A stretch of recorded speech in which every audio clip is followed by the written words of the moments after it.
When it comes to celebrating the 4th of July, a big part of it, of course, is the food. Especially here in Texas, thousands of people fire up their grill today to get things started. As a matter of fact, some are already getting started, especially if you're smoking stuff, you gotta get early. We're taking a look. Pamela just walked by and she saw that meat and she said, it's very early. Surely no one would eat it that early. And I'm like, honey, we eat it all day here in Texas.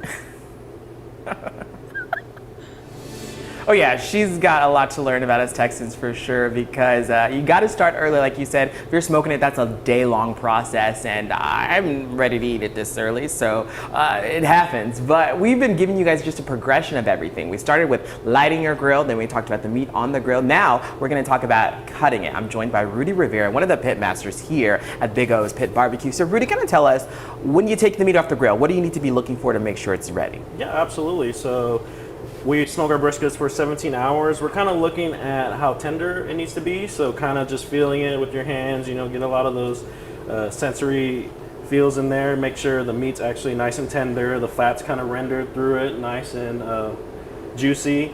And just kind of feeling it and seeing how it jiggles like that, that tells you that it's about there and it's done.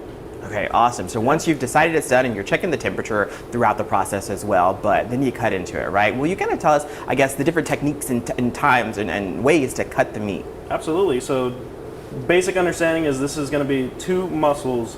You have the flat, which is going to be your lean end, and then the point, which is going to be your fattier end, juicy, or what a lot of people call moist end.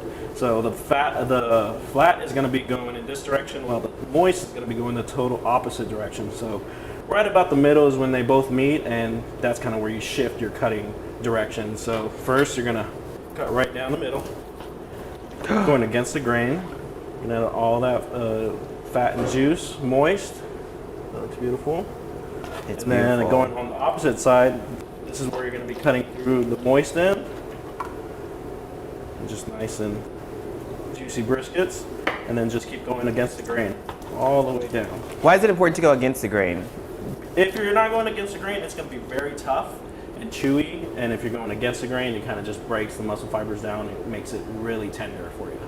Okay, awesome. Definitely tricks and tips for people at home if they're going to be making their brisket, smoking their meat, doing that thing. Thank you very much, Rudy. I appreciate that. And for anyone who is maybe not up for grilling on their own today, places like this, they are open. So you can come here. There's a few others also in the area that are going to be open today that you can check out. But yeah, coming up next is the next part. We've been doing the progression, lighting the grill, putting the meat, cutting it. The next part is my favorite. I'm looking forward to it. That's going to be tasting it. So we will come back to you guys in about 30 minutes for that part. That's everybody's favorite right there. There really is a science to it, though. I love that he's going through each stage. I didn't know there were the meats and the direction of the grain were opposite there with the point and the flat, which is good to know, because if you don't cut it against the grain, like he was saying, it's just, no matter how good you are, it's going to be hard and rough and texturous.